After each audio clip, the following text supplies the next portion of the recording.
నమస్తే అందరికీ welcome back to our channel women's world. ఆడవాళ్ళందరికీ నేను ఒక విషయం చెప్పాలనుకుంటున్నాను ఫ్రెండ్స్. టైం అస్సలు వేస్ట్ చేసుకోకండి. అన్నిటికైనా విలువైనది సమయం. ఫ్రెండ్స్, మీకు దొరికిన ఖాళీ సమయాన్ని ఏదో ఒక వర్క్ చేసుకోవడానికి ఉపయోగించండి. కొంతమంది సీరియల్స్ చూస్తూ ఇంకా ఫోన్ చూస్తూ సమయాన్ని వృధా చేసుకుంటారు.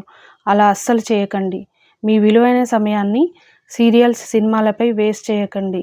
అందరూ బయటకు పోయి వర్క్ చేయలేరు కాబట్టి అలాంటి వాళ్ళు ఇంట్లో నుంచి ఏం చేయగలరో ఆలోచించండి.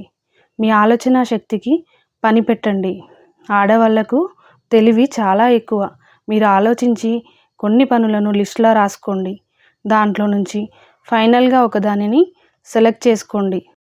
మీ వల్ల అయినా ఏదో ఒక వర్క్ని ఖచ్చితంగా చేయడానికి ప్రయత్నించండి. చిన్న చిన్న ఖర్చులకు కూడా ఇతరులపై ఆధారపడకండి. మీరు సొంతంగా సంపాదించండి. మీరు సొంతంగా సంపాదించిన ప్రతి రూపాయి మీకు చాలా సంతోషాన్ని ఇస్తుంది. మీ కుటుంబంలో మీకు గౌరవం పెరుగుతుంది. Thank you everyone.